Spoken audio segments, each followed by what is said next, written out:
турмуштарын жаксартып жаткан, сандарынын көбөйүп жаткан, бірін-бірі тартып, айтып жатыр, осы биздин ауыл аким, аудан аким өтө жакшы көңүл бөлүп жаткандыгынан дейт, өтө.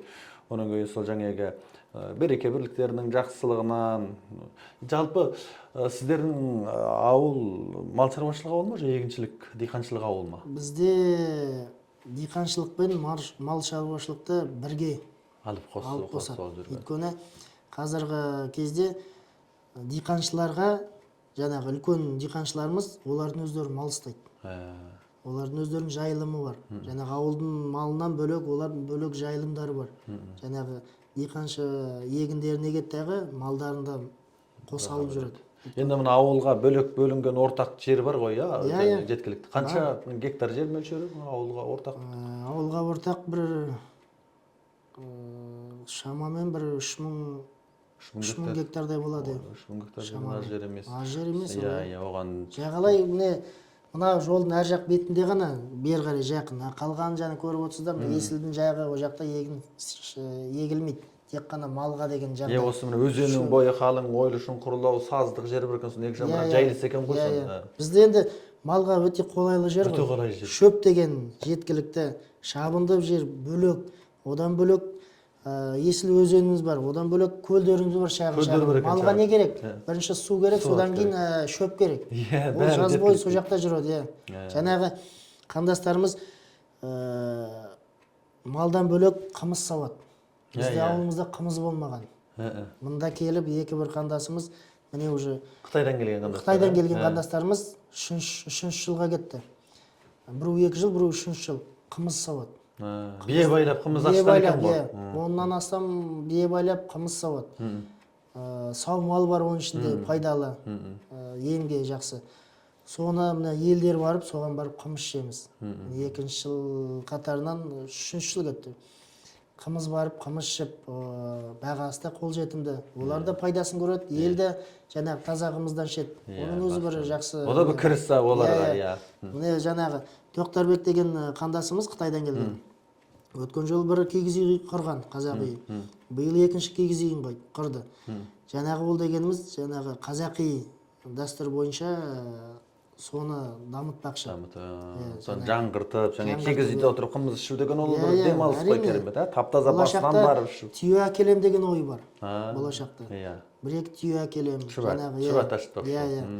Одан бөлек жаңағы кигіз үйде келіп, кигіз үйге жатам десе, кигіз үйі бар. Одан бөлек балаларын әкеп ат мінгізем десе, оған да жуас аттарын дайындап қойған.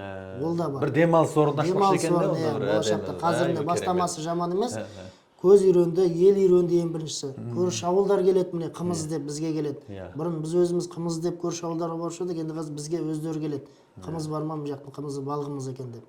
Оның өзі бір елге деген елдің атын дамытып, былай шығарудың бір тәсілі ғой. Сондықтан бізді енді барынша қолдап, мына жақта мемлекет тарапынан барынша қол ұшын беріп, қолдап жүреміз енді әрине. Ең бастысы олардың жұмысқа деген берілуі. О жағында іскерлігі бар болды ғой? Іскерлігі, олар айта өту керек енді еңбекке ерінбейді. Еңбектің адамы деп, биыл пісіп келген ғой еңбекке, ол Қытайда талай мал баққан. Биылдың өзі президентіміз айтып кетті ғой, биыл жұмысшы күні жылы деп. Соған орай міне нағыз үлкен қолдау. Соларды көзге көрсетіп, осындай қарапайым жұмыс, малмен мал өсіріп, егін егіп дегендей сондайларды қолдап жатырмыз. Ол жақсы нелеріміз бар. Биыл 1,5 миллион грантпен көктемде бір берген. Міне жуырда 2 жұмадан өтті. Тағы да берді 1,5 миллион. Ала алмағандар қайтадан екінші рет алып жатыр дейсіз ғой. Бір жыл неше адамға беріледі гранттар? Бірінші өткен жылы 4 қандастарымыз алды. Биыл 4-өө алды тағы. Көктемде біреу алды.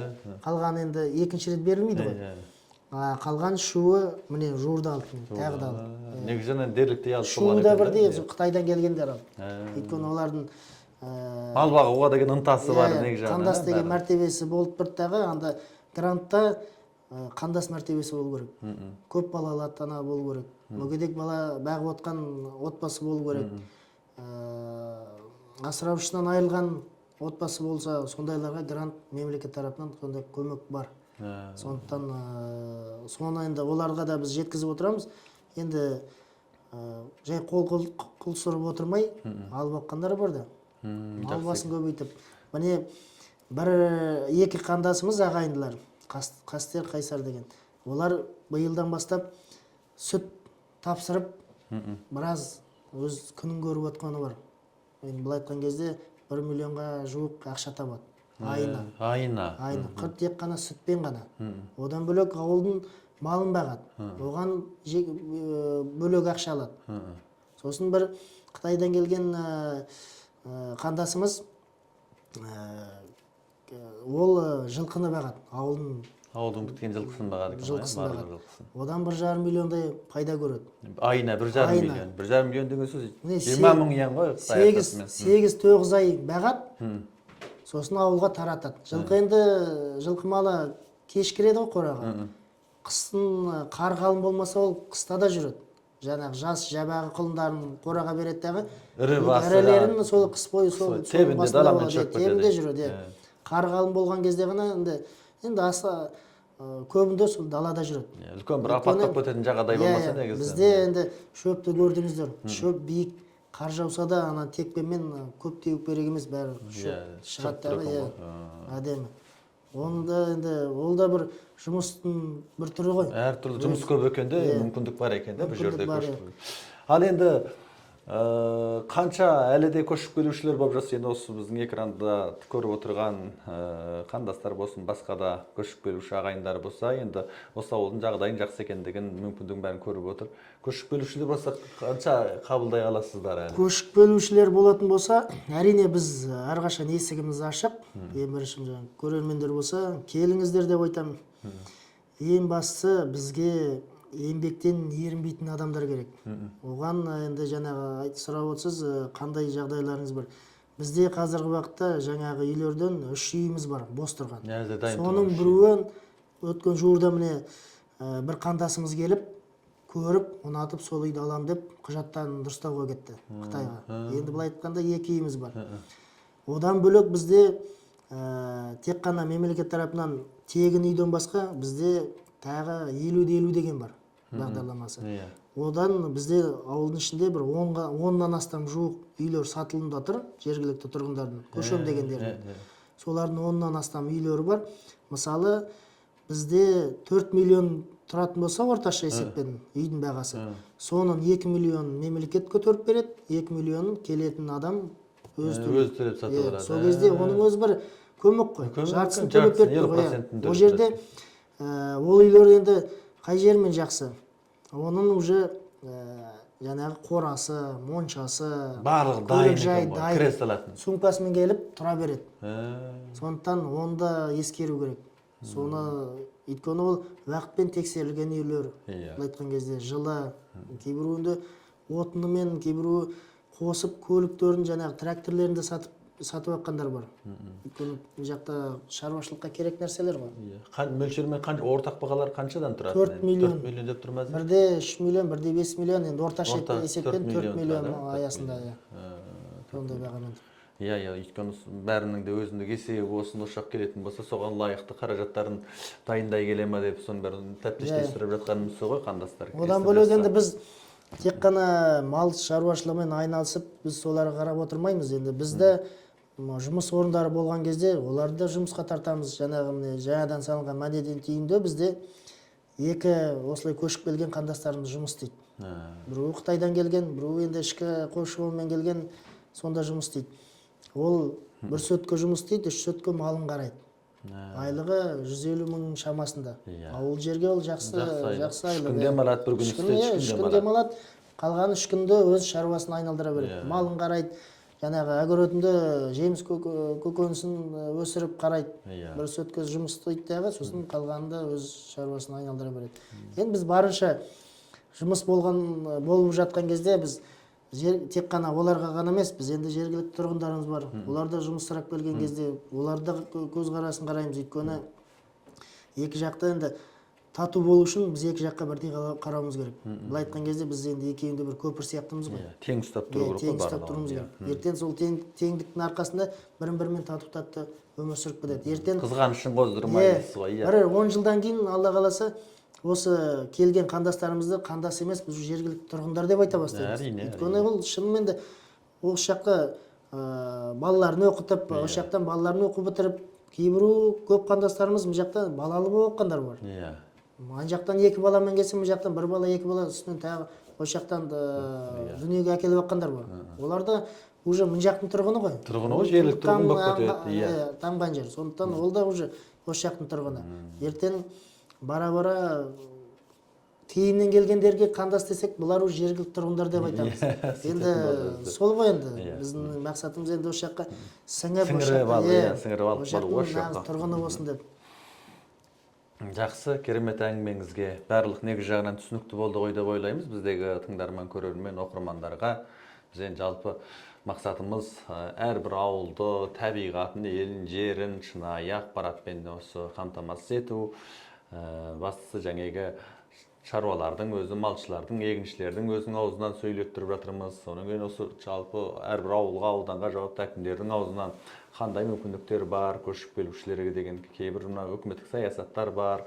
Ауыл ішінде әрбір ауданның, әрбір ауылдың өзінің саясаттары ұқсамайды, өзінің жағдайына қарай артығырақ көмектесіп жататын кездері де бар екен. Соның бәрін бүгін толық мәлімет болды ғой деймін. Осы үлкен ауыл екен ауылдарыңыз, енді әлі де бір талай қандастар сыйып кету мүмкіншілігі бар екен. Жерлеріңіз де кең, шұрайлы екен әсіресе. Өзеннің бойы, өзен жағалағанын өзі өте алмайды. Есіл өзенінің бойы осы керемет екен, түгін тарса май шығады деген секілді. Енді жерге қарай ғой, мал да өседі, мал өссе, жан өседі деген секілді. Рахмет бүгінгі әңгімеңізге, негіз жағынан біздің тыңдармандар атынан өзіңізге рахмет айтамыз. Өзіңізді бір кішіпейіл, және халықтың ішінде бірге етене жүретін сондай бір әкім деген осындай болу керек.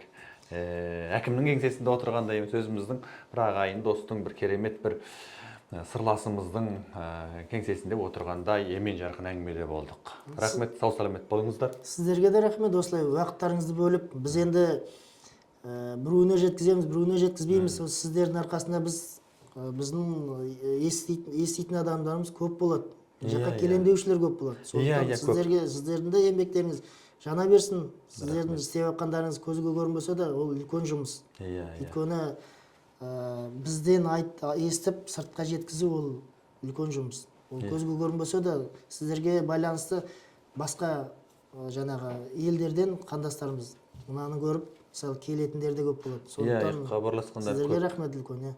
Біз алтын көпір ғой. Сол дұрыс қой. Жаңағы айтады ғой, тілшілер 4-ші билік деп. Сол сияқты сіздер де сол биліктесіздер. Сондықтан үлкен рахмет. Осылай вақыттарыңыз, алтын вақыттарыңыз бөліп, келіп, кешеден бері міне осы біздің ауылымызды көрсетіп, не бар, не жоқ, соны көрсетіп, қандай жағдайлар бар.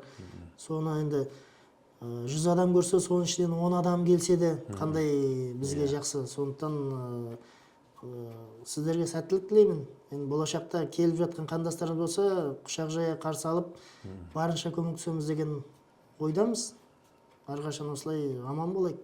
Жақсы, рахмет. Қаншама адамдарға ойсап жатыр. Осы біздің видео кей кездерде 500 мыңға шегін тарайды. Анау Қытайдағы қандастар, Өзбекстан, Монғолиядағы қандастардан да хабар келіп жатыр. Қаншасы тізімделіп те жатыр әуелі. Тіпті біздің шыны керек, әр жердегі бар түсірілген түсірілімді сериал секілді көріп отырғандар. Енді қайсы ертең қайсы шығады, қай жер, қандай әкім сөйлейді, соның бәрін көріп отырды, саралап отыр. Ана жерге барсақ болады екен, мына жерді көрсетсең болады екен деп, енді қандай жерді көрсетеді деп. Рәсми соған қарап өзіміз жаңа шаршағанымызды білмей қаламыз да. Бұл халыққа бір қажетті дүние екен ғой, бір қажетсініп тұрған олқы дүние екен ғой деп, осы салаға қазір еңбектеніп жүрміз. Біздікі де халық үшін осының барлығы да жақсы жерге келіп, солтүстікті толтырып, қандастар болсын, ертерек ауқаттанып, осы ел мен жерді көркейтсе екен деген ізгі тілек. Аман болыңыздар.